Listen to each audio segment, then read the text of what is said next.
Hello दोस्तों, मैं आदित्य राज आपका अपना YouTube channel Aditya HD reaction पर स्वागत करता हूं। आज मैं क्लास 11th का मैथ का सबसे इम्पोर्टेंट और सबसे आसान चैप्टर सेट थ्योरी स्टार्ट करने जा रहा हूं, जो कि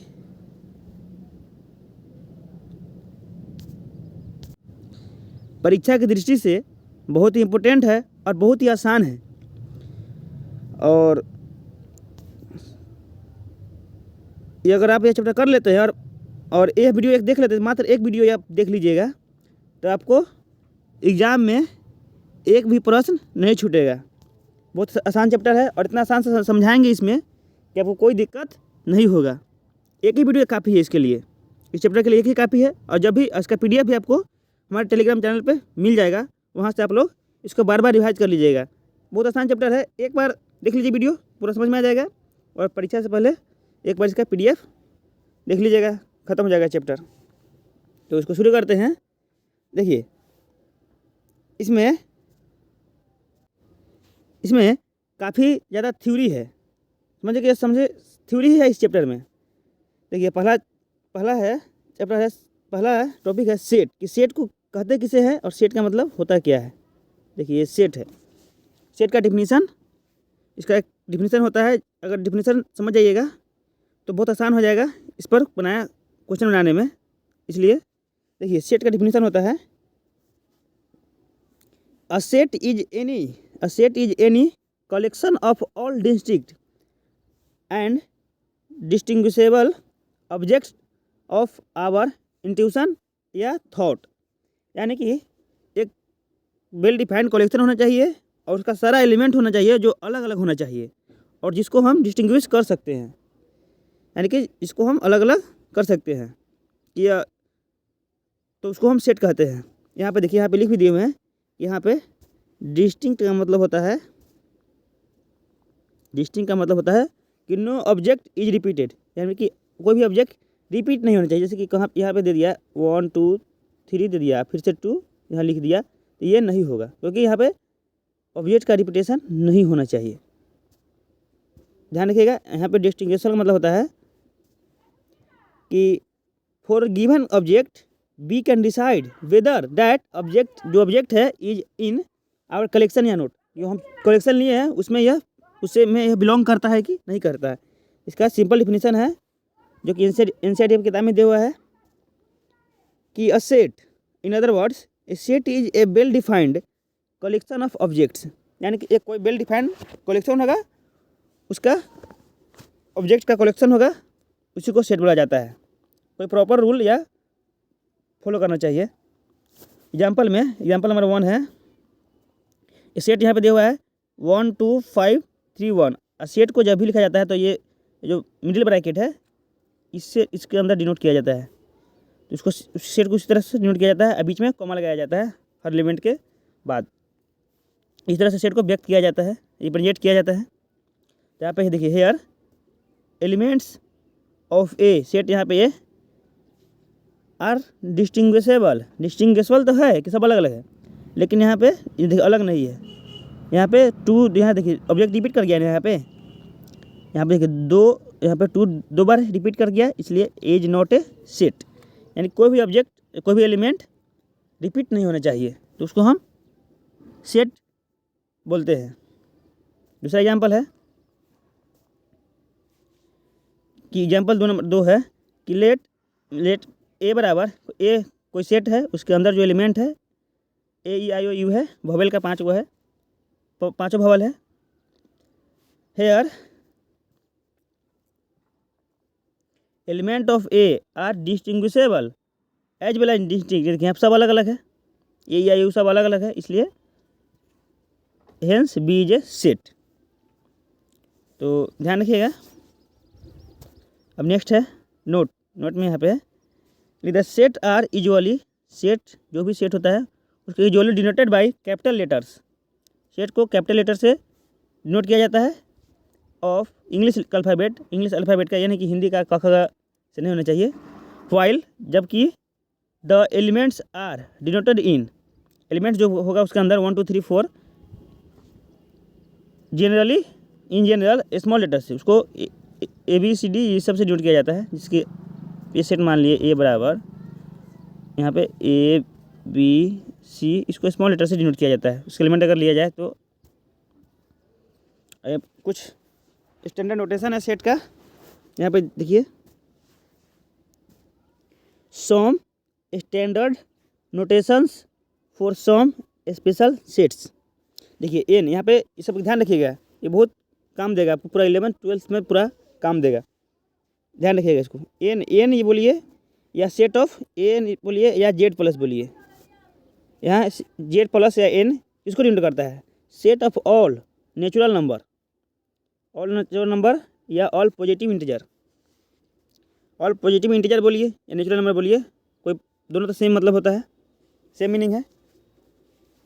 अब नेक्स्ट है जेड या आई। इंटीजर, आई मतलब इंटीजर होता है, और Z set of all integer को डिनोट करता है। जहाँ पे जेड लिखा रहेगा इसका मतलब समझ जाइए कि वो सेट ऑफ ऑल इंटीजर को डिनोट कर रहा है। क्यू का मतलब होता है set of all rational number, और rational number are denoted by Q, symbol Q. और फोर्थ में है R, set of all real number, यानी कि यह रियल नंबर का सेट को आर से डिनोट किया जाता है। ये सब ध्यान रखिएगा। अब नेक्स्ट है आर प्लस। आर प्लस का मतलब होता है, आर मतलब रियल नंबर, और प्लस मतलब पॉजिटिव वाला, यानी कि set of all positive real number को हम आर प्लस से डिनोट करते हैं। सी से यहाँ पे सेट ऑफ कॉम्प्लेक्स नंबर को ऑल कॉम्प्लेक्स नंबर को डिनोट किया जाता है, जो कि आगे पढ़ेंगे कॉम्प्लेक्स नंबर। और क्यू प्लस मतलब सेट ऑफ पॉजिटिव, जहाँ पे प्लस लग गया समझिए प्लस वाला होगा। तो क्यू माने रेशनल नंबर, क्यू को डिनोट रेशनल नंबर से किया जाता है, इसलिए क्यू प्लस माने meaning set of all positive rational number. यहाँ तक आपको समझ में आ गया। अब नेक्स्ट है representation of a set. Set को दो फॉर्म में, जनरली दो फॉर्म में रिप्रेजेंट किया जाता है। एक है यहाँ पे दो फॉर्म में अथी किया जाता है, सेट को डिनोट किया जाता है, रिप्रेजेंट किया जाता है। देखिए पहला तो है टेबुलर फॉर्म या रोस्टर फॉर्म, दोनों एक ही नाम है। दूसरा है सेट बिल्डर फॉर्म। तो पहला देखिए टेबुलर फॉर्म है, इसमें क्या कहता है tabular form. In this method, इस मेथड में the element of the set, जो भी सेट होगा, कोई भी सेट मान लीजिए ए है, उसके अंदर जो एलिमेंट होगा are listed separated by comma. Comma बताया था आपको पीछे भी, कोमा के द्वारा लिखा जाता है एलिमेंट को, और विथ इन द ब्रैकेट, ये जो मिडिल ब्रैकेट है, बोर्ड वाइज पढ़े होंगे, मिडिल ब्रैकेट है, इसके अंदर डिनोट किया जाता है। यहाँ पे एग्जाम्पल से समझ लेते हैं, ज़्यादा क्लियर होगा। देखिए एग्जाम्पल नंबर 1 में है the set of all vowels, the set of all vowels can be described. अगर हमको डिस्क्राइब करना है रोस्टर फॉर्म में या टेबुलर फॉर्म में, तो इसको ऐसे लिखेंगे। पहले तो ब्रैकेट देंगे, ये ब्रैकेट दे दिए, मिडिल ब्रैकेट, और उसके अंदर जितना है वोवेल होता है, क्या क्या ए ई आई ओ होता है, ये सब लिख देंगे। यही आपका रोस्टर फॉर्म या टेबुलर फॉर्म में लिखा गया, ऐसे आपको लिखना है। अब नेक्स्ट है the set of all natural number. देखिए जब set of all natural number को लिखना है अगर, तो आप उसी ब्रैकेट लिखिए, मिडिल ब्रैकेट स्टार्टिंग दीजिए, और 1 2 3, यानी नेचुरल नंबर तो 1 2 3 से जाकर इन्फिनिटी तक जाता है, तो वहीं पे हो गया है। और सही सेट का आपको लिखना है कमाल। अब नेक्स्ट है सेट बिल्डर फॉर्म। नेक्स्ट है सेट बिल्डर फॉर्म, ये सबसे इंपॉर्टेंट है, इसी फॉर्म में ज़्यादातर आपको मिलेगा। देखिए in this method a variable x, कोई वेरिएबल एक्स माना आपको मानना पड़ेगा, जब भी सेट रहेगा उसको एक्स मानना पड़ेगा एलिमेंट को, और बीच stand for each element of the set. X आपको वेरिएबल एक्स मानना है, जो कि सभी एलिमेंट को अथी करेगा, इस एलिमेंट के लिए स्टैंड होगा, उसको स्टैंड होगा। और element of the set is written under bracket, वही bracket, and then after giving a semicolon, semicolon ये वाला दे दीजिए, ये इसको सच डेट भरा जाता है, ये एक ऑब्लिक दिया जाता है, oblique line property P x possessed by each element of the set is written in the bracket. थोड़ी ऐसे समझ में नहीं आएगा आपको, यहाँ पे एग्जाम्पल समझाते हैं, देखिए देख लीजिए। एग्जाम्पल में कर रहा है कि लेट ए बराबर 1 2 3 4 5 है, ये है ना, इसको डिस्क्राइब करना है, यानी कि इसको रिप्रेजेंट करना है सेट बिल्डर फॉर्म में। तो पहले तो लिखेंगे लेट ए बराबर, देखिए 1 2 3 4 5 क्या है, नेचुरल नंबर है, नेचुरल नंबर बोल सकते हैं इसको आप, होल नंबर बोल सकते हैं, इंटीजर बोल सकते हैं, लेकिन जनरली में हम लोग नेचुरल नंबर से अगर डिनोट कर रहे हैं यहाँ पे, उसको यहाँ पे लिखना है कि यहाँ पे देखिए सबसे पहले लिखना है ए बराबर, ए ब्रैकेट देना है, यहाँ से एक्स लिखना है, इसको ऑब्लिक देना है, इसके बाद यहाँ पे लिखना है कि x belongs to natural number and x का वैल्यू कहाँ से कहाँ है, लेस देन 5, आपको ऐसे ही लिखना है। यहाँ पे देखिए, यहाँ पे लिखा हुआ है एक्स इज सच, इसको वैल्यू पता है such that x belong to, इसका मतलब such that x belongs to natural number, ये जो लिखा हुआ है इसे, इसका उसको पढ़ा जाता है बिलोंग्स टू, यानी कि उसमें बिलोंग कर रहा है, उसी एलिमेंट, उसी सेट का एलिमेंट है, यानी कि x belongs to natural number and x का वैल्यू 5 या 5 से छोटा होना चाहिए, यहाँ पे लेस देन या इक्वल टू है, एक्स लेस देन या इक्वल टू 5, यानी कि उसको एक तरह से और लिख बताए थे सेमीकोलन से, तो सेमीकोलन भी दे दीजिए, एक semicolon x belong to natural number and x less than 5, इसको आप ऐसे लिख सकते थे, आई इंटीजर से कर देते और लिखते आई प्लस 1 से 5, ये भी लिखा जा सकता है, लेकिन जनरली में नेचुरल नंबर से डिनोट किया जाता है। आप हर तरह से डिनोट कर सकते हैं, आपको यहाँ पे क्लियर लिखना पड़ेगा कि एक्स कहाँ से कहाँ बिलोंग कर रहा है और एक्स किस सेट से बिलोंग कर रहा है, तो ध्यान रखिएगा। नेक्स्ट है लेट ए बराबर A E I O U, vowel का सेट दिया हुआ है, can be written as A बराबर एक्स, ये सेमीकोलन मतलब such that x is a vowel of English alphabet, यहाँ से आपको क्लियर करना पड़ेगा। यहाँ पे ए बराबर एक्स बताया था, एक्स के बराबर में वेरिएबल एक्स मानना पड़ता है और एक्स के बारे में कहना पड़ता है कि एक्स किससे बिलोंग कर रहा है, किस चीज़ का यह सेट है, एक प्रॉपर्टी फॉलो करना चाहिए। अब नेक्स्ट है नोट में यहाँ पे note 1, the order in which the elements of a set are written is immaterial, यानी कि आप किसी को पहले लिखिए किसी को बाद लिखिए, उससे कोई फर्क नहीं पड़ता है। डैट इज द सेट 1, 2, 3 है या सेट 2, 1, 3 एलिमेंट वही होना चाहिए। ये देखिए एलिमेंट तो दोनों में सेम है, लेकिन यह कोई इधर है कोई उधर है, रीअरेंज है, इसलिए इससे कोई फर्क नहीं पड़ता है, ये मटेरियल है, उससे कोई फर्क नहीं पड़ता है, याद रखिएगा। अब नेक्स्ट है इसको सिंबल में कैसे, देखिए कुछ सिंबल है जिसको आप ध्यान रखिएगा, ये आपको पूरा मैथ में 11th-12th में आपका यूज होगा और आगे भी यूज होगा। इसको आप देखिए सिंबल यहाँ पे है, इसको पढ़ा जाता है बिलोंग्स टू, इसको पढ़ा जाता है belongs to, that is x belongs to A is read as, इसको पढ़ा जाता है एक्स बिलोंग्स टू ए, इसको एक्स बिलोंग्स टू ए पढ़ा जाता है, इसको एक्स बिलोंग्स टू ए पढ़ा जाता है। ये है बिलोंग्स लिखा हुआ है यहाँ पे, इसको काट दिया, मतलब कि नॉट बिलोंग्स टू, यानी कि डज नॉट बिलोंग्स टू ए, ये पढ़ा जाता है does not belong to A. और यहाँ पे है ये डबल इम्प्लाई, ये सिंगल इम्प्लाई है, इसका मतलब पढ़ा जाता है इज रीड एज इम्प्लाई, इसको इम्प्लाई पढ़ा जाता है, यानी कि थस ए इम्प्लाई बी, मतलब इसको पढ़ा जाता है ए इम्प्लाई बी। और ये डबल इम्प्लाई है, यहाँ पे डबल इम्प्लाई यानी कि इज रीड एज, इसको पढ़ा जाता है इफ एंड ओनली इफ, या इसको सिंपली आई डबल इफ, इसको ई भी पढ़ा जाता है, या इसको सिर्फ ई भी बोल सकते हैं नेसेसरी एंड सफिशिएंट कंडीशन, इसको पढ़ा जाएगा ए डबल इम्प्लाई बी को A read as A if and only if B, या ए डबल इफ बी, या necessary and sufficient condition B. अब कुछ डिफिनीशन है जो कि ध्यान रखिएगा, बहुत सिंपल डिफिनीशन है और यह थ्योरेटिकल चैप्टर है, इसलिए आपको सिर्फ याद ही रखना है, ध्यान में रखना है, याद क्या रखना है, सिर्फ ध्यान में रखना है। एक बार समझ जाइएगा ना तो आपको कहीं भी दिक्कत नहीं होगा। और बहुत सबसे आसान चैप्टर है यह, बहुत लोग तो पढ़ाते भी नहीं है क्योंकि अपने से पढ़ने वाला चैप्टर है, बहुत आसान चैप्टर है ये। और आपको वीडियो देख लीजिएगा और इसका तो आपको नोट्स मिल ही जाएगा आपको टेलीग्राम पे, इसलिए आपको ज़्यादा दिक्कत नहीं होगा। देखिए कुछ डिफिनीशन है जिसको आप ध्यान रखिएगा। यहाँ पे कह रहा है फाइनाइट सेट, तो नाम से स्पष्ट है कि इसमें कोई फाइनाइट एलिमेंट होना चाहिए, कोई डिफिनिट नंबर ऑफ एलिमेंट होना चाहिए। देखिए डिफिनीशन कह रहा है ए सेट हैविंग फाइनाइट या definite number of elements is called finite set. कोई भी सेट मान लेते हैं ए है जिसके अंदर कुछ फाइनाइट नंबर 10, 20, 50, 1000, 2000, 50,000, 10 लाख भी है तो फाइनाइट ही हुआ। देखिए फाइनाइट होना चाहिए, तो फाइनाइट हो गया तो उसको फाइनाइट सेट बोला जाता है, उसका नंबर जो नंबर ऑफ एलिमेंट होगा उसके अंदर वो फाइनाइट होना चाहिए।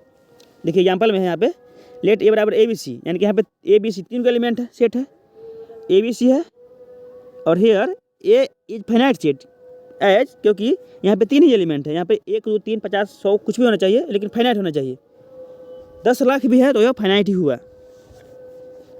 तो उसको ध्यान रखिएगा, इसे फाइनाइट हो गया।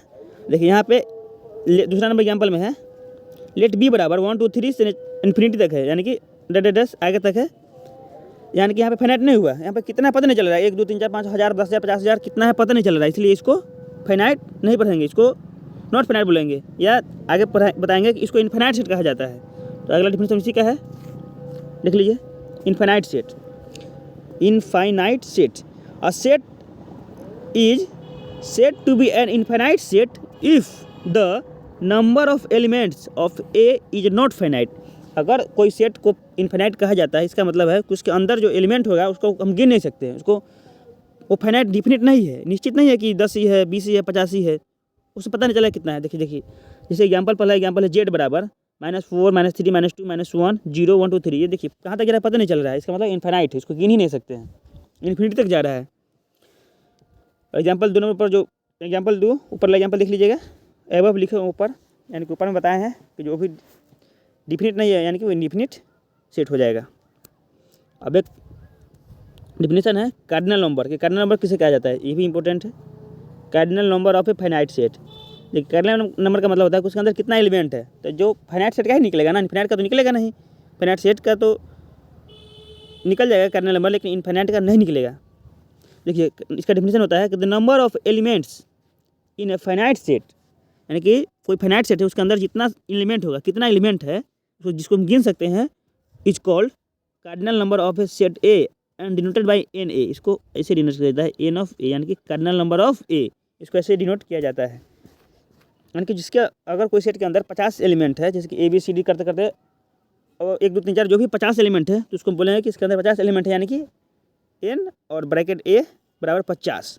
जैसे यहाँ पर एग्जाम्पल में एक समझाने के लिए दे दिए हैं, एग्जाम्पल ए मतलब लेट ए बराबर सेट है जिसके अंदर AEIOU है, यहाँ कि यहाँ पे 5 एलिमेंट है, 5 एलिमेंट है ना, AEIOU 5 एलिमेंट है, इसलिए देन हम कहते हैं कि एन ए बराबर 5, यानी कि इसका इस सेट का कार्डिनल नंबर 5 हो गया। अब नेक्स्ट है इक्विवेलेंट सेट।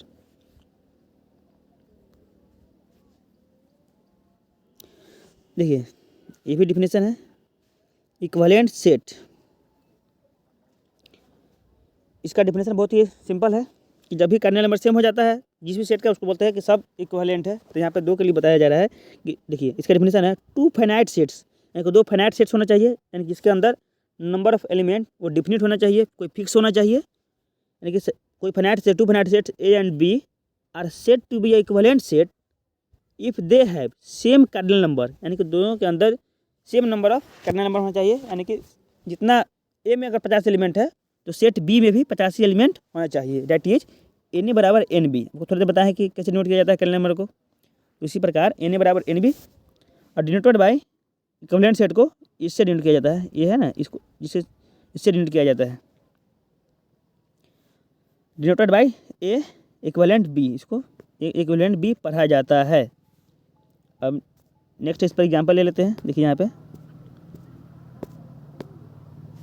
लेट ए बराबर 1 2 3 4 5 और बी है, यहाँ पे दूसरा बी सेट है AEIOU। देखिए यहाँ पे दोनों के एलिमेंट हेयर एन ए बराबर, यानी कि number of element in A set, A में 5 एलिमेंट है, ये फिक्स है, ये तो डिफिनिट सेट है, इसके अंदर एलिमेंट भी 5 है और बी के अंदर एलिमेंट भी 5 है, यानी कि दोनों का कार्डिनल नंबर सेम हो गया, एन ए बराबर एन बी बराबर 5, इसलिए set A and B are equivalent. तो हम कहेंगे कि दोनों सेट इक्विवेलेंट है।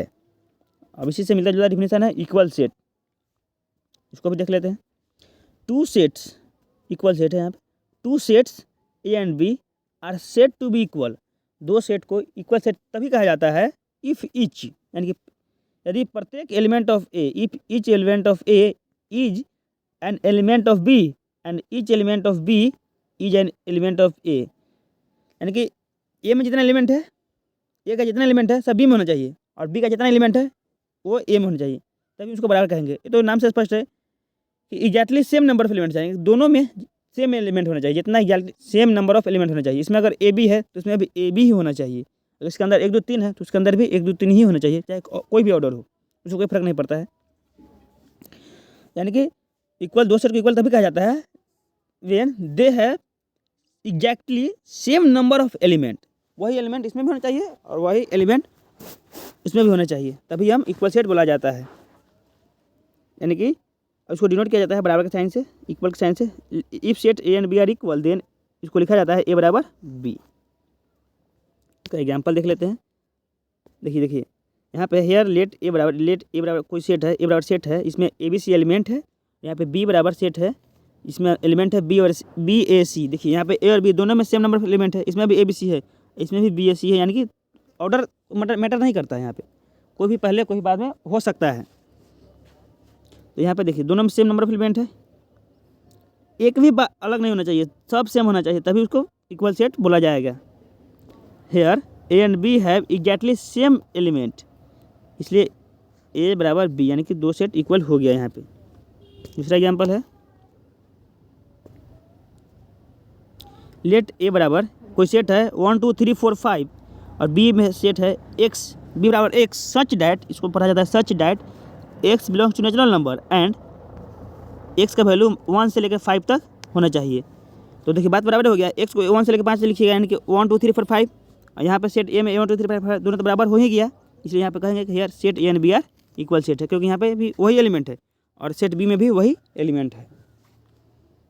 यहाँ पे नोट है, नोट में लिख देते हैं। देखिए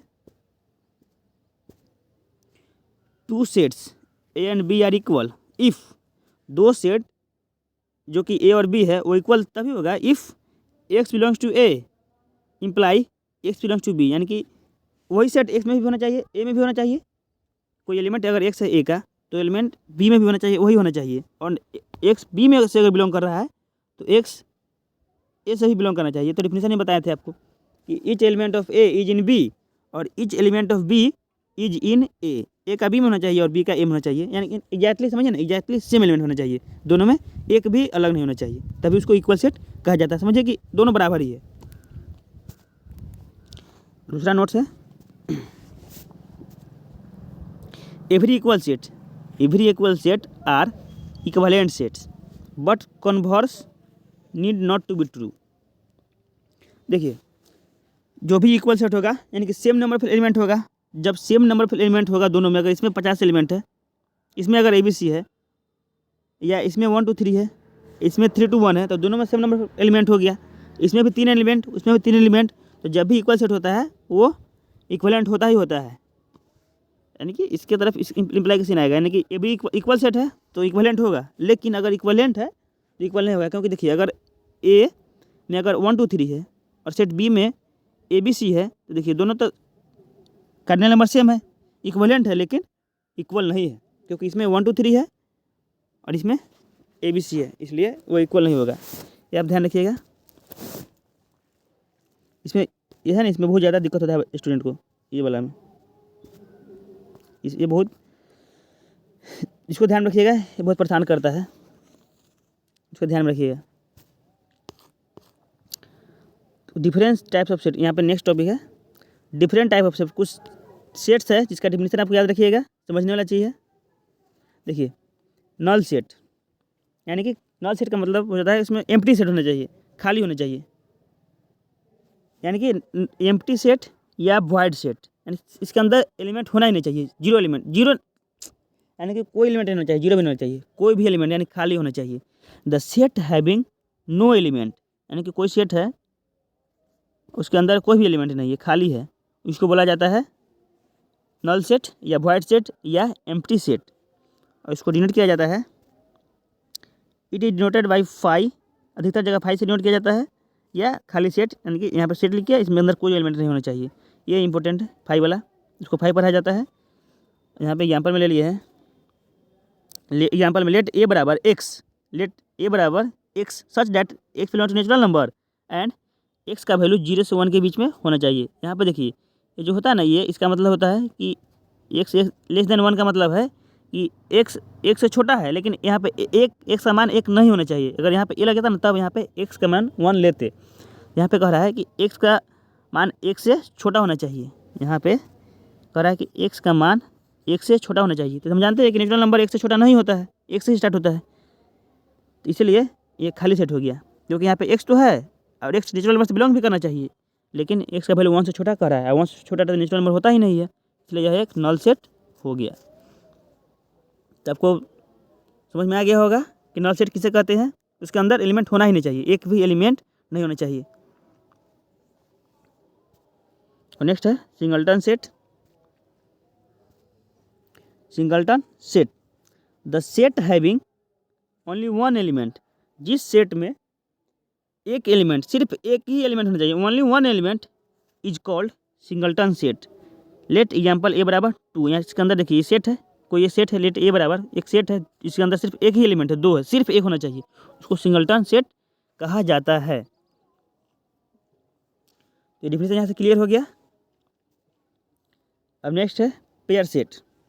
नेक्स्ट है pair set, the set having 2 and only 2, यानी कि सिर्फ 2 होना चाहिए, 2 से न ज़्यादा न 2 से कम, 2 and only 2 elements is called pair set, उसको हम पेयर सेट कहते हैं।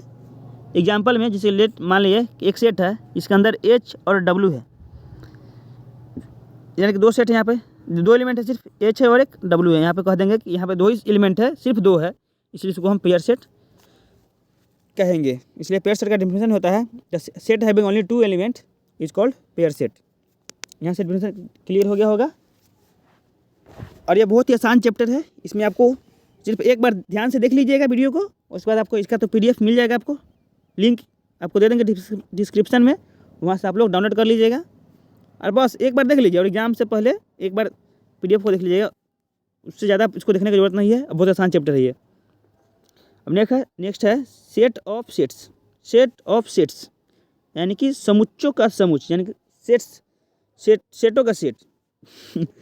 Late A sets having all its element as set, कोई सेट अगर ए है, उसके अंदर जितना भी एलिमेंट है ना, वो सब अपने आप में एक सेट है। As set is called a set of sets, या फैमिली ऑफ सेट्स, या क्लास ऑफ सेट्स। यानी कि कोई सेट है, कोई सेट मान लिए B है, A है, X है, उसके अंदर जितना भी एलिमेंट है ना, पहले तो बताया था इससे पहले कि 1 2 3 होना चाहिए, या कोई भी 5 6 एलिमेंट होना चाहिए, लेकिन यहाँ पे सब अपने आप में एक सेट होना चाहिए। जैसे यहाँ पे एग्जाम्पल में देख लीजिए, ये यहाँ पे देखिए कोई सेट है, ये उसके अंदर देखिए 1 2 1 3 है, ये भी एक सेट ही है, क्योंकि ब्रैकेट में दिया है मिडिल ब्रैकेट से, ये भी एक सेट ही है, ये भी एक सेट ही है। तो देखिए सब अपने आप में ये सेट है, जो कि मान लीजिए A बराबर सेट है, ये इसके अंदर सारा एलिमेंट अपने आप में सेट है, तो इसको बोला जाएगा सेट ऑफ सेट्स। यानी कि यहाँ पे 3 एलिमेंट है, एक ये वाला गिनती हो गया, 1 ये 2 और ये 3, इसके अंदर एलिमेंट नहीं देखिएगा, यहाँ पे सिर्फ सेट का गिनती हो रहा है, इसको एलिमेंट कहा जाएगा यहाँ पे, ध्यान रखिएगा। अब नेक्स्ट है, इसको एक और एग्जाम्पल ले लीजिए ताकि ज़्यादा समझ में आए। देखिए दूसरा एग्जाम्पल कह रहा है कि सेट S बराबर मान लेते 1 3 है, ये भी एक सेट है। देखिए यहाँ पे ये एलिमेंट ना है, ये सिर्फ एलिमेंट है, सेट नहीं है ना, यहाँ पे देखिए ये सेट है, यानी कि इसके अंदर सेट ऑफ सेट होने के लिए सारा एलिमेंट जो होना चाहिए ना, वो अपने आप में सेट होना चाहिए, सारा जो अंदर उसके अंदर जो भी सेट होगा सब सेट होना चाहिए, कोई भी एलिमेंट नहीं होना चाहिए। यानी कि देखिए ये तो एलिमेंट हो गया, इसलिए यह सेट ऑफ सेट्स नहीं है, because 5 is not A set, यह सेट नहीं है, इसलिए यह सेट ऑफ सेट्स नहीं होगा। अब नेक्स्ट डिफिनेशन है सबसेट का, यहाँ से ध्यान रखिए ज़्यादा, क्योंकि यह सब ज़्यादा इंपॉर्टेंट है। यहाँ से आप लोग का समझिए कि स्टार्ट हो रहा है। देखिए यहाँ पे इंपॉर्टेंट डिफिनेशन होता है सबसेट्स, इस पर बहुत ज़्यादा क्वेश्चन बनता है। लेकिन सबसेट्स यानी कि नाम से स्पष्ट है कि ये भी अपने आप में सेट होगा, और किसी जैसे मान लो किसी के अंदर 50 वर्ड है, 50 नंबर है, उसके अंदर से अगर 10 निकाल लिए तो उसको सबसेट बोला जाएगा। यहाँ पे इसका डिफिनेशन पहले पढ़ लेते हैं। A set A is set to be a subset of B, ये रिलेटिव टर्म है, ये कभी भी सिंगल सेट सबसेट नहीं हो सकता है, यह एक रिलेटिव टर्म है। जैसे कि किसी के रिस्पेक्ट नहीं कहा जाएगा कि उसका सबसेट है, अकेला सबसेट नहीं हो सकता है। यानी कि A set is set to be a subset of set B if each element, इसका प्रत्येक element of A is also an element of B and denoted by, इसको सेट को इससे डिनोट किया जाता है, यहाँ पे इसको पढ़ा जाता है सबसेट। ध्यान रखिएगा।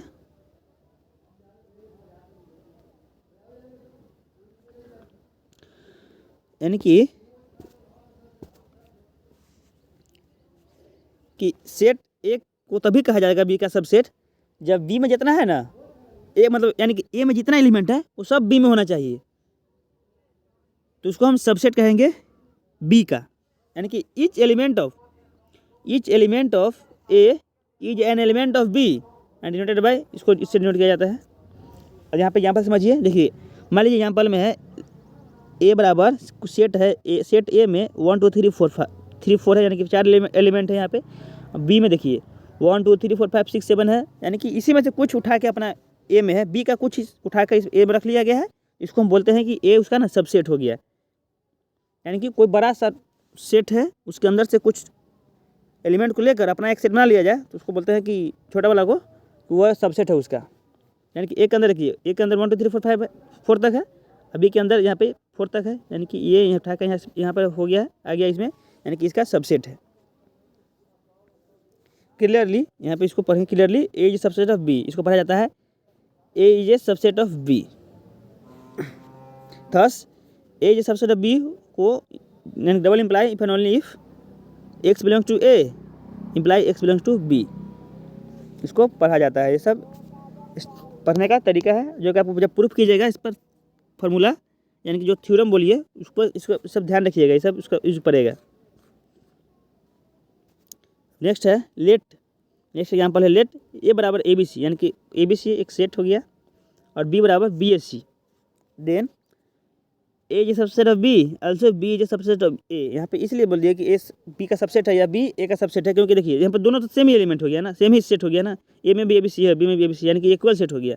जब भी इक्वल सेट होगा तो खुद का सबसेट होता है। If A is not a subset, यानी कि if A is not a subset of B, B right A, इसको पढ़ा जाता है ए, और ये सबसेट लिख कर काट दिया जाए तो पढ़ा जाता है is not subset of B. ये कोई ज़्यादा इंपॉर्टेंट नहीं है, ये सिर्फ समझने के लिए है कि काट दिएगा, सबसेट लिख के काट दिए, इसको पढ़ा जाएगा A is not subset of B. अब नेक्स्ट है डिफिनीशन है प्रॉपर सबसेट, नेक्स्ट टॉपिक है प्रॉपर सबसेट। देखिए प्रॉपर सबसेट का मतलब होता है ए सेट, ये प्रॉपर सबसेट मतलब वास्तविक उपसमुच्चय, यानी कि set A is set to be a proper subset of set B if every element of A is an element of B and B has at least one element which is not an element of A। इसको हम तभी कहेंगे जब फिर देखिए मान लो कोई दो सेट है ए और बी है, यहाँ पे ए और बी दो सेट दिया हुआ है, यहाँ पे ए में 1 2 3 है और बी में 1 2 3 4 5 तक है। तो देखिए यहाँ पे क्लियरली हम जानते हैं कि ए यहाँ पे ए बी का सबसेट है, लेकिन देखिए बी में कुछ ज़्यादा एलिमेंट होना चाहिए, ए से ज़्यादा एलिमेंट होना चाहिए जो ए में नहीं है, बी में ज़्यादा होना चाहिए। अगर ए ये subset proper subset of B लिखेंगे, इसका मतलब है कि बी में ज़्यादा एलिमेंट होना चाहिए और ए में कम, तो इसको हम प्रॉपर सबसेट बोला जाता है। यानी कि इसमें का एक भी एलिमेंट, एक ऐसा एलिमेंट होना चाहिए इसमें एक जो इसमें नहीं होना चाहिए, इससे एक ज़्यादा एलिमेंट होना चाहिए। देखिए इसमें 5 नहीं है ना, इसमें 5 नहीं है, इसमें 5 नहीं है, 4 भी नहीं है, यानी कि यहाँ पे प्रॉपर सबसेट हो गया। यानी कि इसको लिखेंगे, इसको सिर्फ इसमें इसको ऐसा लिखा जाता है A J subset of B, यहाँ पे बताए थे आपको A J subset of B, proper subset of B, इसको पढ़ा जाता है A J proper subset of B. Let यहाँ पे दूसरा एग्जाम्पल है, लेट ए बराबर 1 2 3 और बी बराबर 2 3 1 है, then A is not proper subset of B, क्योंकि हम कहे थे कि अगर A is a proper subset of B होने का मतलब है कि बी के पास कोई ऐसा एलिमेंट होना चाहिए जो ए में नहीं हो, एक यानी कि एक कम से कम एक ऐसा एलिमेंट होना चाहिए जो बी में ए में नहीं होना चाहिए, यानी कि एक ज़्यादा होना चाहिए इसमें। अब देखिए इसमें तो दोनों सेम एलिमेंट है, यानी कि इक्वल सेट है, ये तो प्रॉपर सबसेट नहीं हुआ, ये सिर्फ सबसेट हो गया। यहाँ पे इसको पढ़ेंगे A is not a proper subset of B. यहाँ से आपको डिफिनेशन क्लियर हो गया। अब नेक्स्ट पे नोट में कुछ इंपॉर्टेंट लिखा हुआ है, नोट, पहला नोट है the null set phi, the null set phi is a subset of every set. कोई भी सेट ले लीजिए, कोई भी सेट, उसके अंदर उसका एक सबसेट फाई होता ही होता है, यानी कि phi is a subset of A, यानी कि कोई भी सेट का फाई एक सबसेट होता है। ये बात ध्यान में रखिएगा, इससे ऑब्जेक्टिव बनता है, क्वेश्चन बनता है। नेक्स्ट है every set is a subset of itself, कोई भी सेट खुद का ये सबसेट होता है। और नेक्स्ट है A is a subset of B and B अगर सबसेट है सी का, तो हम ये भी कह सकते हैं कि ए इज ए सबसेट ऑफ सी। ये भी ध्यान रखिएगा, ये इंपॉर्टेंट है। ए अगर बी का सबसेट है और बी सी का सबसेट है तो हम कहेंगे कि ए भी सबसेट ए सी का सबसेट होगा। ये आप ध्यान रखिएगा। अब नेक्स्ट है, यहाँ पे कह रहा है A is a subset of B, मतलब double imply if and only if A is a subset of B और ए बराबर नॉट बी। यानी कि यहाँ पे देखिए ऐसा वाला चिन्ह नहीं है, सिर्फ ये नहीं है, इसलिए इसको बोला जाएगा A is a proper subset of B. का मतलब होता है कि ए और बी बराबर नहीं है, बराबर बी नहीं है। अब नेक्स्ट टॉपिक है पावर सेट। पावर सेट हम किसे कहते हैं, ये भी इम्पोर्टेंट है, तो इसको जानते हैं। द सेट, इसका डेफिनेशन है द सेट या family of all the possible subset of A given set A is said to be the power set of A and is denoted by P of A, यानी कि power set of ए। देखिए कोई भी set लीजिए, मान लीजिए ए है, उसके अंदर कुछ ना कुछ तो एलिमेंट होगा ना, और उस एलिमेंट को लेकर जितना भी हम सेट बना सकते हैं, सबसेट बना सकते हैं, उसी को हम पावर सेट कहते हैं। तो यहाँ पे डिफिनेशन से यह स्पष्ट है इसका। देखिए इसको पी ए लिखा हुआ है, इसको पढ़ा जाता है as read as power set of A, यानी कि पावर सेट ऑफ ए, यानी ए का पावर सेट है ये। और सिम्बोलिकली पी ए बराबर एक्स, यानी कि एक्स ए से बिलोंग करना चाहिए, एक्स ए से बिलोंग करना चाहिए, X is a subset of A. हो गया। और देखिए एक प्रश्न पूछता है कि number of elements of power set का फॉर्मूला होता है 2 के पावर एन ए, यानी कि कोई सेट में अगर एलिमेंट है 1 हो गया, 2 हो गया, 3 हो गया, 4 हो गया, इसका कहेगा कि पावर, इसमें तो देखिए यहाँ पे एन ए कितना हो जाएगा, यहाँ के नंबर ऑफ एलिमेंट यहाँ पे 4 हो गया, तो इसमें कहेगा कि पावर सेट निकालिए, number of element in power set, तो इसका हो जाएगा 2 के पावर 4। यहीं पे यही बताना यहाँ लिखा हुआ है कि जब किसी भी एलिमेंट में 10 सेट है, मान लीजिए कोई एलिमेंट है, कोई सेट है उसके अंदर 10 एलिमेंट है, उसका पावर सेट कहेगा number of element of power set, उसको लिखेंगे 2 के पावर 10। यहाँ पर एन ए मतलब cardinal number of set A. Next topic है, नेक्स्ट एग्जाम्पल ले लिए। देखिए एग्जाम्पल समझिए इसको, ये कह रहा है कि लेट ए बराबर 1 2 3, यहाँ पे सेट ए है, यहाँ पे 3 एलिमेंट है, और हमें पता करना है फाइंड पी ए, मतलब पावर सेट ऑफ ए। तो पी ए बराबर देखिए 5, तो पीछे बताएं आपको कि 5 किसी भी सेट का सबसेट होता है। यहाँ पे 5 भी आ गया गिनती में, 1 2 1 3, तीनों को एक बार अलग ले लेते हैं, तो 1 2 3 हो गया। एक बार 1 2 को एक साथ लेते हैं, 2 3 को एक साथ लेते हैं, और 1 3 को एक साथ लेते हैं, हो गया। और एक बार तीनों को एक साथ लेते हैं, तो 1 2 3 हो गया। तो यहाँ पे हेयर नंबर ऑफ एलिमेंट 3 हो गया, तो इसका तो number of element in power set is 2 के पावर क्यू, मतलब 8। यहाँ पे जितना एलिमेंट होगा नंबर ऑफ एलिमेंट, यानी कि एन ए बराबर 3, यानी कि कार्डिनल नंबर जितना होगा ना उस सेट का, उसको 2 के पावर में लिख दीजिएगा, वही आपका number of element of power set हो जाता है। तो ध्यान रखिएगा, छोटा सा फॉर्मूला है। अब नेक्स्ट है डिसजॉइंट सेट। डिसजॉइंट सेट मतलब नाम से स्पष्ट है कि कोई 2 सेट होगा, उसमें कोई ज्वाइंट मतलब कोई कॉमन नहीं होना चाहिए। देखिए let A and B be any 2 sets, let A and B any 2 sets if there is no elements common to both the sets A and B, then they are said to be a disjoint set.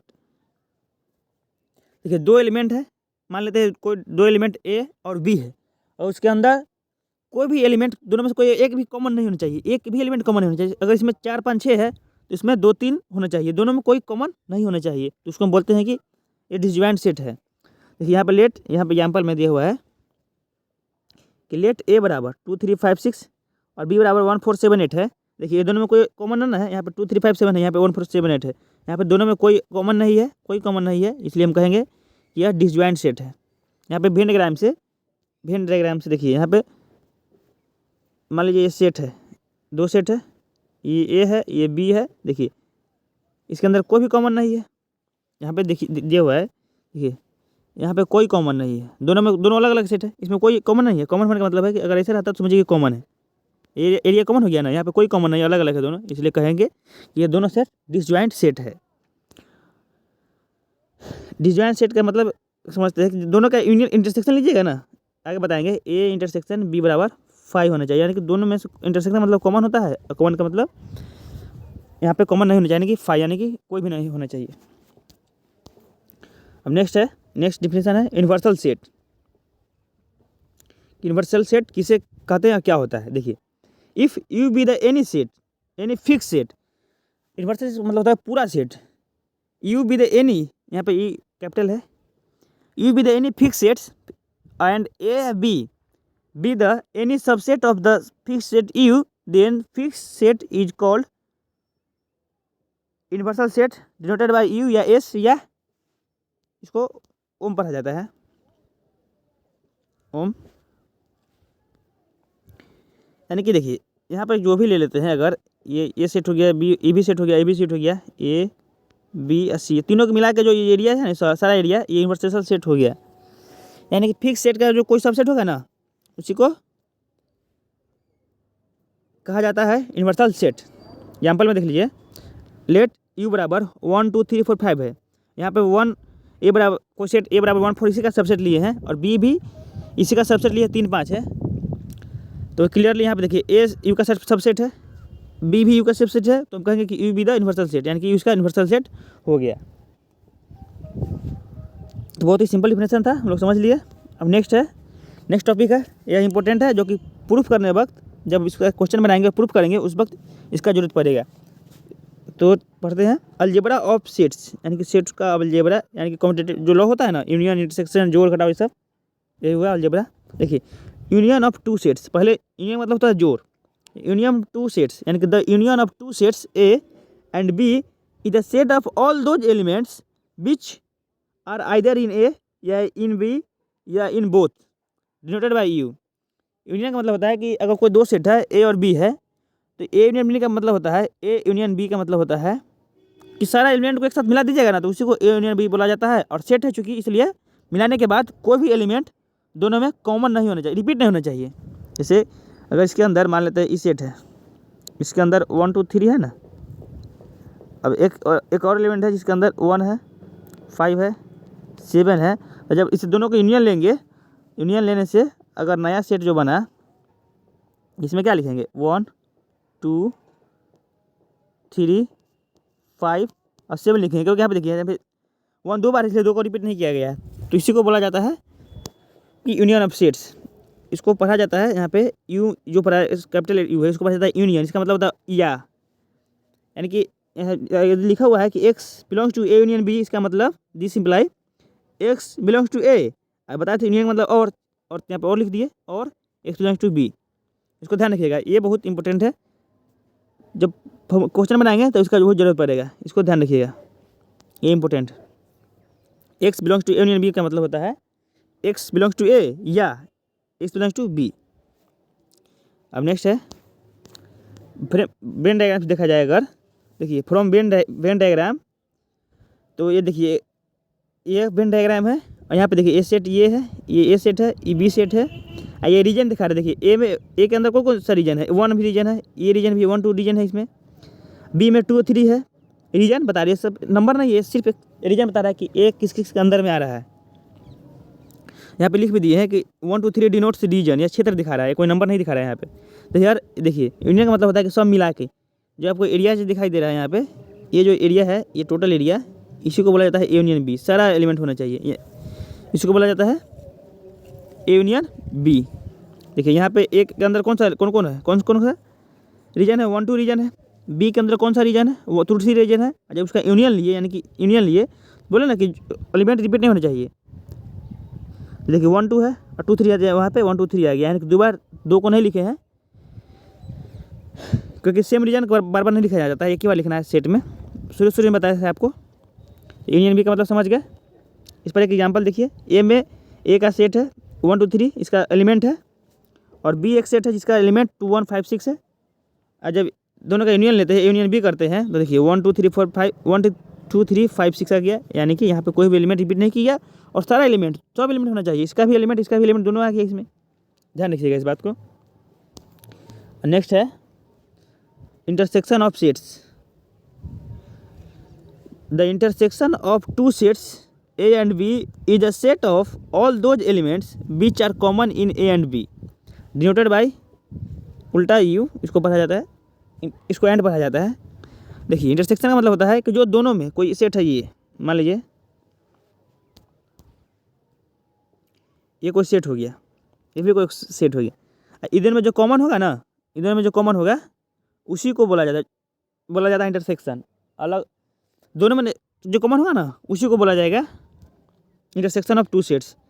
यहाँ पे अगर लिखा हुआ है ए intersection B, इसका मतलब इसको पढ़ा जाता है ए इंटरसेक्शन बी, इसको पढ़ा जाता है उल्टा यू को इंटरसेक्शन, इसको एंड से एंड भी कहा जाता है। यानी कि जब आप सॉल्व करेंगे ना क्वेश्चन बनाते समय, अगर लिखा रहेगा X belongs to A intersection B, तो इसको पढ़ा जाएगा this simply X belongs to A and x belongs to B, इसको पढ़ा जाता है। इसको ध्यान रखिएगा, ये बहुत इसका ज़रूरत पड़ेगा क्वेश्चन बनाते समय, इसलिए इसको ध्यान रखिएगा। अब नेक्स्ट है, इसको वेन डायग्राम समझ लीजिए। देखिए यह एक वेन डायग्राम बनाया हुआ है, इसके अंदर ये सेट ये है, ये सेट बी है, यहाँ पे 1 2 3 4 बाहर है। क्या देखिए इंटरसेक्शन बी का मतलब होता है कि जो दोनों में कॉमन हो। देखिए ये वाला बीच में जो एरिया है टू वाला एरिया जो है, देखिए दोनों में कॉमन है, ए में भी है और बी में भी है।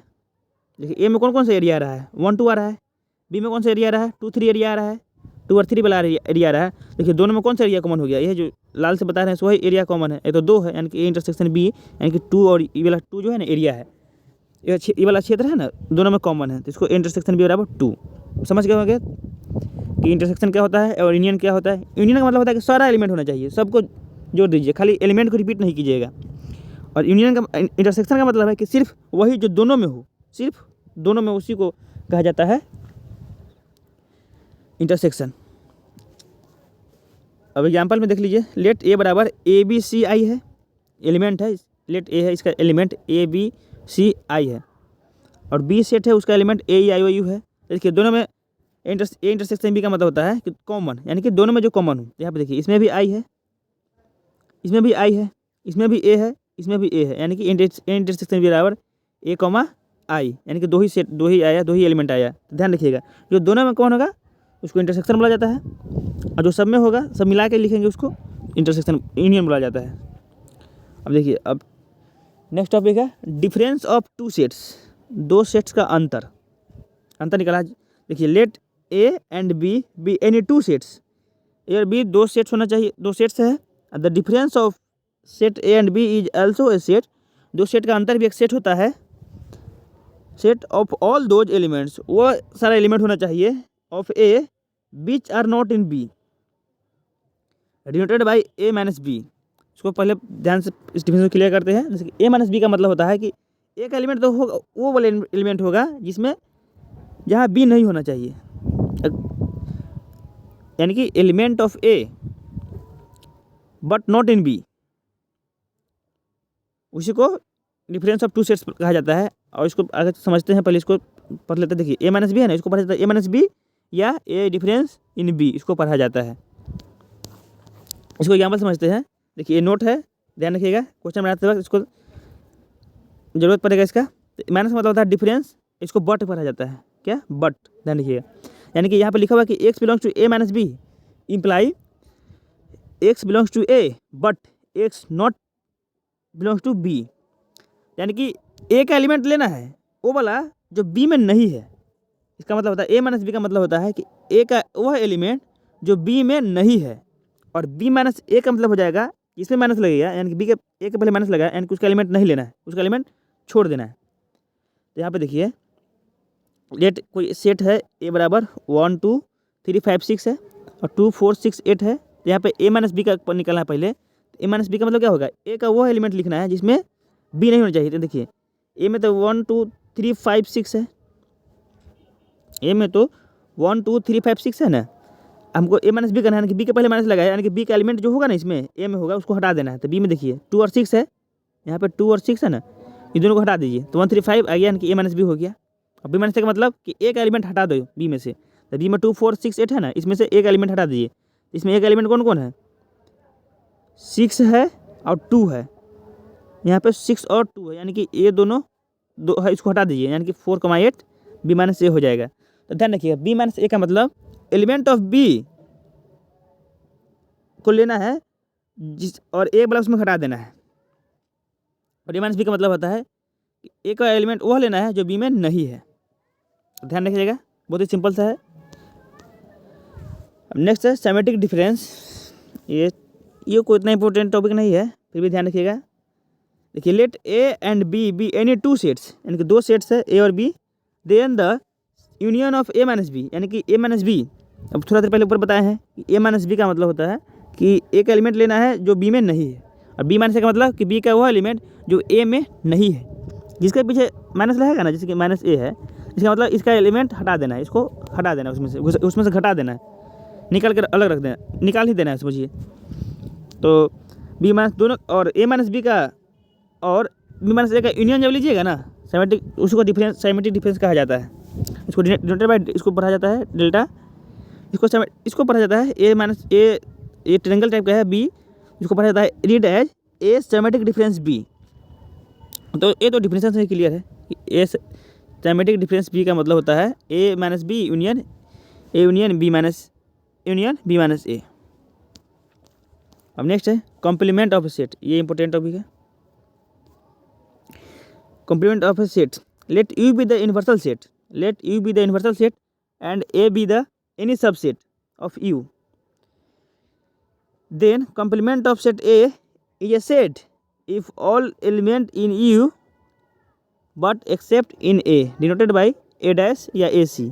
complement of set को A dash और AC दिखाया जाता है। A dash का मतलब होता है यूनियन, जिसको देखिए A dash का मतलब होता है कि जो भी यूनियन है, जो भी सेट दिया हुआ है उसमें से, जो भी यूनिवर्सल सेट दिया हुआ है उसमें से ए वाला टर्म को हटा देना है, ए को छोड़कर बाकी सारा चीज़ हो जाएगा। जिसके बारे में, जिस पर लिखेगा कॉम्प्लीमेंट, उसको हटा के बाकी सबको गिनना है। यहाँ पे देखिए, ये वेन डायग्राम से ज़्यादा समझ में आएगा। देखिए ए सेट है, ये यहाँ पे दिखाई दे रहा है कि ये वाला सेट है ए, इसमें लाल की है, ए सेट है, ये रीजन 1 है, ये 2 है, यहाँ पे 2 ही रीजन है, ये वाला यू है। तो ए डैश का मतलब हुआ कि ए कॉम्प्लीमेंट का मतलब हुआ कि ए को छोड़ के, यानी कि इसको छोड़ के जो बच गया, ये वाला एरिया जो बच गया, यानी कि ए वाला जो एरिया बच गया, इसी को बोला जाता है, इनके 2 वाला रीजन जो हो गया ना, यहाँ पे जो ट्रू वाला रीजन हो गया, यानी कि ये वाला रीजन जो हो गया ना, इसी को बोला जाता है ए कॉम्प्लीमेंट, यानी कि जिस पर कंप्लीट लगा ना उसको छोड़ के बाकी सब। और ये नोट में है, ध्यान रखिएगा, ए यूनियन ए इंटरसेक्शन, यानी कि सॉरी ए यूनियन और ए कॉम्प्लीमेंट। देखिए इसका यहाँ पे ये है और ये कॉम्प्लीमेंट है, दोनों का यूनियन लीजिएगा क्या हो जाएगा, यू हो जाएगा, दोनों मिला के क्या यू बन रहा है ना।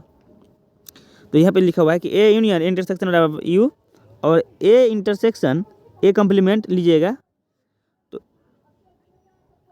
फाई आ जाता है, क्योंकि देखिए ए ऐसा कोई यही एग्जिस्ट नहीं करेगा जिसमें खुद को छोड़ के दोनों में कॉमन आ जाए, यानी कि ए इंटरसेक्शन ए डैश बराबर फाई। ए डैश को पढ़ा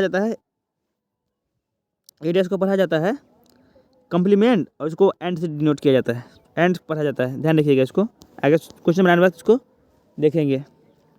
अब नेक्स्ट यहाँ पे देखिए, यहाँ पे ये बहुत इंपॉर्टेंट है, इसके बिना क्वेश्चन नहीं बनेगा, ध्यान रखिएगा। तो कह रहा है कि जब एलिमेंट होगा, नोट में, जब एलिमेंट होगा ना, जब एलिमेंट होगा यानी कि एलिमेंट होगा, तब यू का मतलब और होता है, जो ऊपर पढ़ते आ रहे हैं बताए हैं ऊपर, और एंड इसका मतलब उल्टा यू का मतलब एंड होता है। जब एलिमेंट दिया रहेगा कि जब मान कि एक्स बिलोंग्स टू ए रहेगा, तब हम यूनियन को और पढ़ेंगे, और जहाँ जहाँ एंड रहेगा उसको ये उल्टा यू को एंड पढ़ेंगे। जब एलिमेंट नहीं होगा यानी कि नॉट बिलोंग्स टू रहेगा, तब यूनियन को एंड से पढ़ेंगे और एंड को और से पढ़ेंगे, सॉरी इंटरसेक्शन को और से पढ़ेंगे। ध्यान रखिएगा। जैसे यहाँ पे देखिए समझने के लिए, यहाँ पे देखिए, यहाँ पे बिलोंग कर रहा है, यानी कि यहाँ पे बिलोंग कर रहा है, यहाँ पे नॉट बिलोंग ना है, यहाँ पे x belongs to A union भी है ना, तो इसको हम पढ़ेंगे this imply x belongs to A. बताते हैं कि यूनियन का मतलब और होता है, तो यहाँ पे और लिख दिए, ए बिलोंग्स टू ए और एक्स बिलोंग्स टू बी। यहीं पे x belong to A intersection B है, इसका पढ़ेंगे हम एक्स बिलोंग टू ए। बताए थे कि इंटरसेक्शन का मतलब एंड पढ़ा जाता है, तो इसको एंड पढ़ दिए। X belongs to A and x belongs to B. यहाँ पे आप कोई दिक्कत नहीं, लेकिन यहाँ पे देखिए बट, यहाँ पे बता रहे हैं बट जब बिलोंग नहीं करेगा, जब x does not belongs to A union B, इसको पढ़ेंगे एक्स बिलोंग्स टू ए।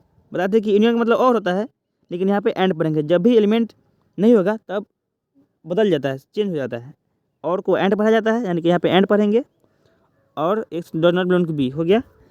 अब इसको देखिए x does not belong to A intersection भी है ना, तो x not belongs to A और एंड, यहाँ पे देखिए इंटरसेक्शन है, इसको पढ़ना चाहिए हमको एंड, लेकिन पढ़ेंगे यहाँ पे और, यहाँ पे रिवर्स हो जाता है, ध्यान रखिएगा ये बात। देखिए x does not belong to A, इसको बोलते हैं हम X does not belong to A, this imply x belongs to A dash. कहने का मतलब है कि यहाँ पे देखिए ये सेट ए है, ए यू है, देखिए तो यहाँ पे ये कम्प्लीमेंट हो गया। यहाँ पे कह रहा है कि x does not belongs to A, does not belongs to A, यानी कि ये वाला एरिया होना चाहिए, एक्स ए से बिलोंग नहीं करना चाहिए, यानी कि x belongs to A dash, ये वाला एरिया से बिलोंग करना चाहिए, ध्यान रखिएगा ये। और उसका रिवर्स भी है, दोनों बराबर ही है। X does not belong to A मतलब x belongs to A dash. अब देखिए लॉ ऑफ अलजेब्रा, ये इंपॉर्टेंट है, इसको ध्यान रखिएगा। Law of algebra of sets या लॉ ऑफ सेट्स ऑपरेशन, जब सेट्स को क्वेश्चन सॉल्व करते वक्त ऑपरेशन लगाएंगे तो इस पर ध्यान रखिएगा, ये सब ऑपरेशन है। देखिए आइडेम्पोटेंट लॉ है for any set A intersection A, यानी कि कोई सेट है उसका खुद का इंटरसेक्शन लीजिएगा तो वही सेट आ जाएगा, ये तो सिंपल है। और कोई भी सेट उसका सेट का यूनियन लीजिएगा तो वही सेट आ जाएगा, क्योंकि दोनों का जब यूनियन लीजिएगा तो डबल सेट आ जाएगा, यानी कि एक मतलब एलिमेंट्स दो बार रिपीट होगा, लेकिन सेट है इसलिए दो बार रिपीट ना करके एक बार लिखेंगे तो वही आ जाएगा, सेट ए ही आ जाएगा। ये तो बहुत सिंपल है। नेक्स्ट है आइडेंटिटी लॉ, यानी कि ए इंटरसेक्शन एस करेंगे अगर कोई सेट है, मान लीजिए ये इसके अंदर ए है, इसको एस पढ़िए चाहे यू पढ़िए कोई फ़र्क नहीं पड़ता है, तो ए और इसका इंटरसेक्शन लेंगे, यानी कि इसका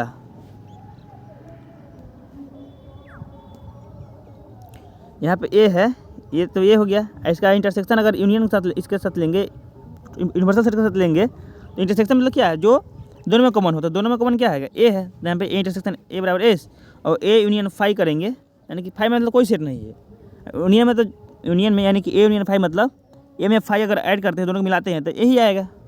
ये तो बहुत सिंपल है, ये सब ध्यान रखिएगा। अब नेक्स्ट है कम्यूटेटिव लॉ। देखिए कम्यूटेटिव लॉ में कहता है कि for any two sets A and B, दो सेट ए और बी दिया हुआ है, तो ए यूनियन बी बराबर बी यूनियन ए, ये ध्यान में रखिएगा, ये सब फॉर्मूला समझ लिए, याद रखिएगा, इसको हम प्रूफ कर दे रहे हैं। और यहाँ पे A union A intersection B बराबर बी इंटरसेक्शन ए होता है, सब ध्यान रखिएगा। पहला को हम प्रूफ करते हैं। देखिए आपको जैसे जैसे बताया था ऊपर कि यूनियन इंटरसेक्शन के क्या पढ़ा जाता है, उसी अनुसार आपको प्रूफ किया जाएगा, बहुत सिंपल प्रूफ है। जैसे जैसे बताया ना, देखिए सब जो यहाँ पे इंडिकेशन है उसको ध्यान से देखिएगा और उसी हिसाब से पढ़ना है, बहुत आसान होता है ये सब प्रूफ। देखिए यहाँ पर प्रूफ कर लेते हैं, तो क्या ए यूनियन बी है ना, तो मान लेते हैं कि कोई एलिमेंट एक्स है जो ए यूनियन बी से बिलोंग करता है, तो इसका डबल इम्प्लाई, यहाँ पे इसको पढ़ा जाता है डबल इम्प्लाई, यानी कि if and only if necessary and sufficient condition. Double imply x belongs to A, यानी कि एक्स बिलोंग्स टू ए हो गया, और यूनियन का मतलब और बोले थे तो यहाँ पे और लिख दिए, और एक्स बिलोंग्स टू बी। देखिए अब और का है, तो और के बीच में चिन्ह है, तो बी को पहले लिखिए या बी वाला को बाद में लिखिए, फर्क नहीं पड़ेगा ना। तो यहाँ पे पहले लिख दिए एक्स बिलोंग्स टू बी या एक्स बिलोंग्स टू ए। अब यहाँ पर जब इसको ये लिख सकते हैं तो उसको रिवर्स में लिख सकते हैं, तो डबल इम्प्लाई का मतलब होता है कि इधर से उधर भी जा सकते हैं, इस साइड से भी जा सकते हैं और उस साइड से भी जा सकते हैं। तो यहाँ पे देखिए एक्स बिलोंग्स टू बी है या एक्स बिलोंग्स टू ए, इसको लिखा जा सकता है x belongs to B union A. चूँकि x belongs to A union B, इसलिए x belongs to A union B और double imply x belongs to B union A, ये आपका प्रूफ हो गया, यानी कि हेंस दोनों बराबर हो गया। अब नेक्स्ट है ए इंटरसेक्शन बी और बराबर बी इंटरसेक्शन ए। देखिए ऐसे आपको बनाना है, एक एलिमेंट एक्स ले लीजिए जो दोनों से बिलोंग करता हो ए इंटरसेक्शन बी से, और डबल इम्प्लाई का चिन्ह लगाइए, और यहाँ पे देखिए एक्स बिलोंग्स टू ए, अब बताया था कि इंटरसेक्शन का मतलब एंड होता है, तो एंड पढ़ेंगे यहाँ पे and x belongs to B, same to same मुझसे लिखना है। अभी देखिए एंड है, पहले इसको लिखिए या उसको लिखिए, बात बराबर है। X belongs to B and x belongs to A, कोई फर्क नहीं पड़ा उससे। यहाँ पे देखिए double imply x belongs to B intersection A, इसको जब लिखेंगे तो इंटरसेक्शन ए लिखेंगे। यहाँ पे x belongs to A union B intersection B, double imply x belongs to B intersection A, यानी कि दोनों बराबर हो गया, यानी कि ये प्रूफ हो गया। अब नेक्स्ट है एसोसिएटिव लॉ। ये सब लॉ है जो आपको क्वेश्चन बनाने में वक्त हेल्प करेगा। आप ध्यान में रखिएगा, इसको 2 बार 3 बार देखिएगा ना, अपने आप ध्यान में हो जाएगा। और बहुत सिंपल चैप्टर है ये, खाली थ्योरी है इस चैप्टर में, और एक बार देख लेंगे इस वीडियो को तब कोई दिक्कत नहीं होगा। कि एसोसिएटिव लॉ कह रहा है कि for 3 sets A and B, A B C, A intersection A union B union C को लिख सकते हैं, या तो पहले 2 का यूनियन लीजिए, उसके बाद ए का यूनियन लीजिए, या ए यूनियन बी का पहले यूनियन ले लीजिए ए और बी का, उसके बाद सी का यूनियन लीजिए, कोई फर्क नहीं पड़ता है। यानी कि एसोसिएट कर सकते हैं, किसी को पहले 2 को लेकर आगे बढ़ सकते हैं। इसको देखिए, पहला का सिर्फ प्रूफ कर दे रहे हैं हम, दूसरा का आप लोग सेम है, बहुत आसान है ये प्रूफ।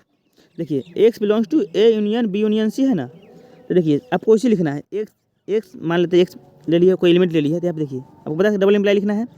एक्स बिलोंग्स टू ए, ऊपर जैसे किए थे एक्स बिलोंग्स टू ए, और बताए थे कि यूनियन, ये वाला यूनियन का मतलब लिखे हैं यहाँ पे, और x belongs to B union C लिख दिए। अब यहाँ पे आगे बढ़िए, तो double imply x belongs to A, या इसे यहाँ पे ब्रैकेट दे दिए हैं। अब बी यूनियन सी को लिखते हैं तो क्या लिखेंगे, वही लिखेंगे X belongs to B, union का मतलब और, एक्स बिलोंग्स टू सी, यहाँ पर जो का तो लिख दिए। अब देखिए हमको लाना है ए यूनियन बी लाना है। देखिए यहाँ पे पहले लाना हमको क्या है, यूनियन बी लाना है ना, तो ए और बी को पास कीजिए। तो यहाँ पे देखिए, यहाँ पे एक्स बिलोंग्स टू बी है ना, यहाँ पे एक्स बिलोंग्स टू बी है, इसको हम इधर ब्रैकेट के अंदर ले आए, ए और बी को ब्रैकेट कर दिए, तो हमको लाना वही है ना। देखिए एक्स बिलोंग्स टू ए या एक्स बिलोंग्स टू बी हो गया, या और एक्स बिलोंग्स टू सी हो गया। अब ये दोनों का मतलब अगर कॉमन ले लेते हैं, अगर इसको लिखते हैं एलिमेंट के तौर पे, तो क्या लिखेंगे, X belongs to A union B या एक्स बिलोंग्स टू सी। इसको जब लिखेंगे, जैसे डबल इम्प्लाई है तो लिख सकते हैं, उल्टा भी जा सकते हैं, तो x belongs to A union B union C. तो यहाँ से आपको थ्योरम प्रूफ हो गया। दूसरा आप खुद कर लीजिएगा होमवर्क में। अब नेक्स्ट है डिस्ट्रीब्यूटिव लॉ। डिस्ट्रीब्यूटिव लॉ देखिए, फॉर एनी 3 सेट्स, ये सब लॉ है, जैसे कि बचपन में पढ़ते थे कि 3 अंक है उसको जोड़ेंगे, एसोसिएटिव लॉ पालन करता है, कम्यूटेटिव लॉ होता है, रिवर्स लॉ होता है, ये सब होता है ना, क्योंकि उससे क्वेश्चन बनाते थे। उसी तरह से इसका भी कुछ अपना लॉ होता है, उसी हिसाब से इसका क्वेश्चन को बनाया जाता है, इसलिए ये सब लॉ बताया जा रहा है। बाकी इसका कुछ यूज क्वेश्चन बनाने में ही होता है। देखिए डिस्ट्रीब्यूटिव लॉ है कि 3 सेट ए बी सी है अगर, तो देखिए A union B intersection C है। देखिए यहाँ पे यूनियन, यहाँ पे इंटरसेक्शन है, ऊपर में दोनों में यूनियन था, तो यूनियन बी इंटरसेक्शन सी बराबर, या तो पहले आप दोनों का यूनियन ले लीजिए, अलग अलग बांट दीजिए, जैसे कि ए यूनियन बी कर दीजिए, इंटरसेक्शन यूनियन सी कर दीजिए। एक बार इसको ले लीजिए और एक बार इसको, तो union B intersection union C, और A intersection B union C करेंगे। तो पहले बताए थे कि नजदीक से पहले ले लीजिए, जैसे डिस्ट्रीब्यूटिव लॉ में करते थे ना। आपको ध्यान रखने के लिए यूनियन को प्लस कर लीजिएगा, यूनियन का मतलब प्लस समझ लीजिएगा, और इंटरसेक्शन का मतलब गुना समझ के कीजिएगा ना, तो अगर तुरंत फॉर्मूला प्रूफ हो जाएगा। देखिए इसको ध्यान रखिएगा, इसको पहले का को हम प्रूफ, पहला को हम दूसरा को हम प्रूफ कर देते हैं। देखिए x belongs to A intersection B union C ले लिए, एक्स को एलिमेंट मान लिए है, तो उसको डबल इम्प्लाई बताया, तो उससे कैसे लिखना है। देखिए एक्स बिलोंग्स टू ए हो गया, इंटरसेक्ट एंड बताया था कि इंटरसेक्ट ई वाला यूनियन को इंटरसेक्शन को एंड पढ़ेंगे, तो एंड यहाँ पे लिखेंगे एक्स। अब इसको लिखेंगे X belongs to B union C, तो इसको जो कहते रहने दीजिए, X belongs to A and को एंड, इसको खोल दिए, ये इसको हम खोल दिए हैं, तो इसको क्या लिखेंगे, एक्स बिलोंग्स टू बी या और एक्स बिलोंग्स टू सी। अब देखिए यहाँ पे एंड है, तो इसको एक बार कॉमन ले लिए, यहाँ से यहाँ तक एक बार ले लिए, तो x belongs to A and x belongs to B, और के जगह और लिख दिए, और x belongs to A and x belongs to C, इसको ले लिए। देखिए अब इसको एंड है, तो एंड से जब हटाएंगे तो क्या लिखेंगे, X belongs to A intersection B, और या x belongs to A intersection C. यहाँ से आपका X belongs to A intersection B और ए इंटरसेक्शन सी, ये आपका प्रूफ हो गया। यहाँ से जो कहते हो लिख दीजिए, यहाँ पे प्रूफ आपका हो गया फॉर्मूला। आपको ऐसा ही प्रूफ करना है, जब क्वेश्चन आपको मिलेगा तो आपको ऐसे ही ध्यान से प्रूफ करना है, बहुत आसान है। बस आपको सिर्फ पढ़ना है कि इंटरसेक्शन मतलब और होता है, एंड होता है, यूनियन मतलब और होता है। उससे आप पढ़ते जाइए और अपने आप सॉल्व होता जाएगा, अपने आप बनता जाएगा क्वेश्चन। देखिए अब नेक्स्ट है property of complement of set. कोई सेट है, आपको बताते हैं कॉम्प्लीमेंट मतलब उस एलिमेंट को छोड़कर बाकी सब, यानी कि ए कंप्लीट मतलब ए में जितना एलिमेंट है ना उसको छोड़ के बाकी सारा एलिमेंट।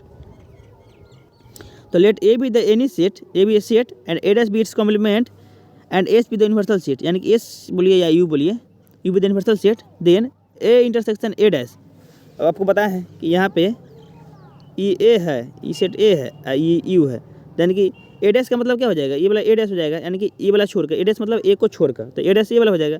और दोनों का जब इंटरसेक्शन लेंगे तो दोनों में तो कोई कॉमन है ही नहीं, यानी कि ए इंटरसेक्शन ए डैश, यानी कि ए कंप्लीमेंट करेंगे तो फाई आएगा। ये तो रिजल्ट आपको बताए हैं। अब सोचने वाली बात है, अब जब भी आपको दिक्कत हो ना तो आप वेन डायग्राम बना लीजिएगा ना, तो वहाँ से आपको कोई याद करने की जरूरत नहीं है फॉर्मूला को, वहाँ से आप लोग एक बार में ही कर सकते हैं। अब नेक्स्ट है ए यूनियन ए डैश, ये तो यही बताएं ऊपर, यहाँ पे ए है, यहाँ पे ए डैश है, यानी कि ए यूनियन, यानी कि यूनियन मतलब सबको मिलाइएगा, अगर ये दोनों को अगर मिलाते हैं तो पूरा यूनिवर्सल सेट बन जाएगा ना, पूरा यू बन गया, यानी कि ए यूनियन ए डैश बराबर एस, यानी कि यू।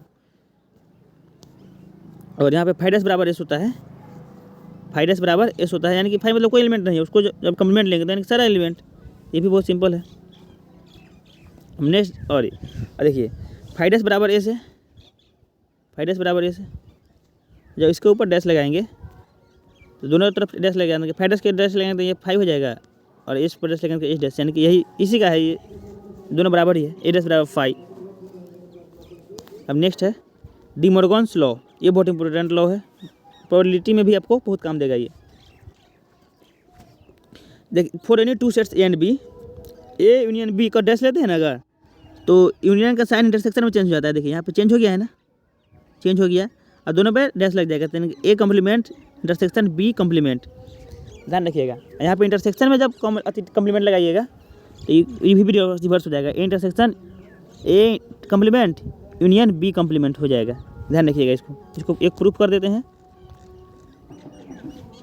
देखिए अगर X belongs to A union B complement, आपको बताए थे कि इसको पढ़ेंगे X not belong to A union B, बताए थे आपको कि एक्स बिलोंग्स टू बताए थे आपको कि ए है, इसका मतलब बताए थे ना आपको, X does not belongs to A dash, तो इसी को दो डबल इम्प्लाई है, इसको ये लिखिएगा, इसको ये लिखिएगा, वहीं से करेंगे। अगर तो x belongs to A union B complement, तो इसको लिखेंगे A x belongs to A union B.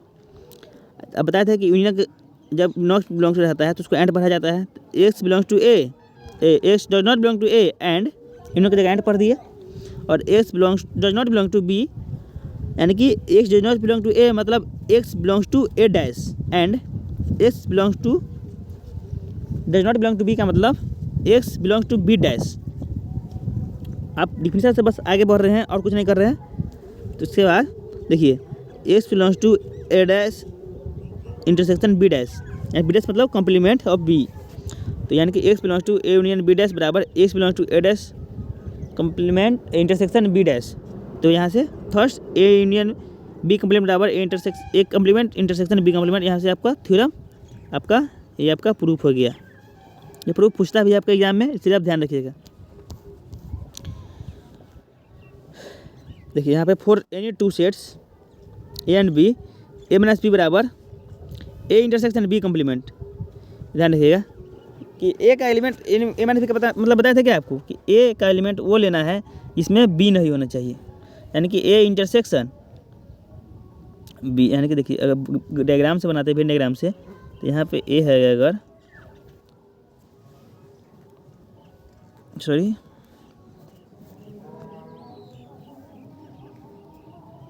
यहाँ पे ए है, यहाँ पे सॉरी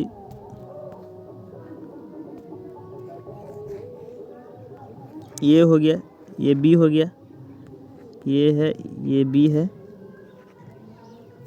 देखिए ए माइनस बी का मतलब हो गया कि ये वाला एरिया ए हो गया, ये वाला एरिया ए हो गया, ये वाला बी एरिया हो गया, और ये वाला हो गया ए इंटरसेक्शन बी हो गया।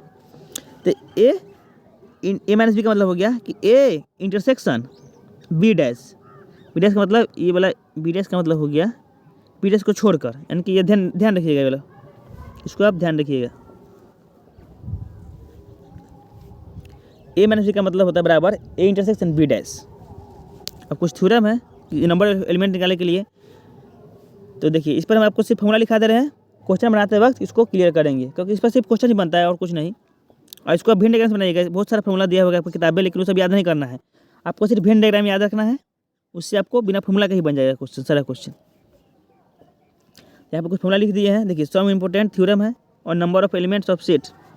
देखिए if A and B are finite sets है तभी ये लागू होगा, इनफाइनाइट में लागू नहीं होगा। तो देखिए then number of element of A union B, यानी कि ए यूनियन बी में जो भी नंबर ऑफ एलिमेंट होगा, जितना भी एलिमेंट होगा उसको अगर निकालना है तो दोनों का अलग अलग एलिमेंट निकाल दीजिए, number of element of A, number of element of B, और उसमें से घटा देंगे अगर दोनों का में जो कॉमन हो, यानी कि ए यूनियन बी बराबर n A plus n B minus n into n of A intersection B. और जब दूसरे डिसजॉइंट होगा, यानी कि ए इंटरसेक्शन बी बराबर 5 होता है, ये आपको यहाँ पे लिख दिए हैं, ए इंटरसेक्शन बी बराबर 5 होता है, तो यहाँ इसका वैल्यू 0 कर जाएगा, यानी कि n A plus n B बराबर 0। इसका वैल्यू 0 नहीं होता है, नंबर ऑफ एलिमेंट जब निकालेंगे ना, यानी कि 5 में तो कोई एलिमेंट ही नहीं होता है, यहाँ पे नंबर ऑफ एलिमेंट 0 है, 5 मतलब 0 नहीं होता है, 5 का मतलब 0 नहीं होता है, ध्यान रखिएगा। अब नेक्स्ट 3 एलिमेंट के लिए, if A and B C 3 elements, मतलब 3 फाइनाइट सेट है, then number of element of A union B union C, आपको 2 ही फॉर्मूला याद रखना है, बाकी सब अपने आप आ जाएगा, अपने आप वेन डायग्राम से हो जाएगा। तो तीनों का अगर नंबर ऑफ एलिमेंट निकालना है तो n A plus n B plus n C minus A intersection B minus n of A number of B intersection C minus number of element in A intersection C plus n number of element of A union B union A intersection B intersection C. ये आप formula है, आपको ध्यान रखिएगा। तो यहाँ पे आपको इस चैप्टर को ख़त्म करते हैं, और आशा करता हूँ कि आपको पूरा बढ़िया समझ में आया होगा, और आप ये वीडियो देख लिए ना, आपको कोई और दूसरा वीडियो देखने की ज़रूरत नहीं है, इतना ज़्यादा समझाए हैं। और जब आपका क्वेश्चन कराएंगे ना तब आपको और ज़्यादा क्लियर होगा, ऐसे क्लियर तो ही क्या होगा, अब सिर्फ क्वेश्चन कराना है आपको, किताब का आपका बुक का जितना क्वेश्चन होगा सब करा देंगे, तो आपको सारा डाउट खत्म हो जाएगा।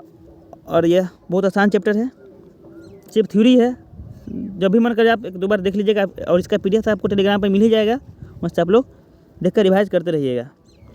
थैंक यू हमारी वीडियो देखने के लिए, और जो भी हमारे वीडियो को पहली बार देख रहे हैं वो हमारे चैनल को सब्सक्राइब करिए और वीडियो को लाइक कर दीजिए और अपने दोस्तों के साथ शेयर भी कीजिए।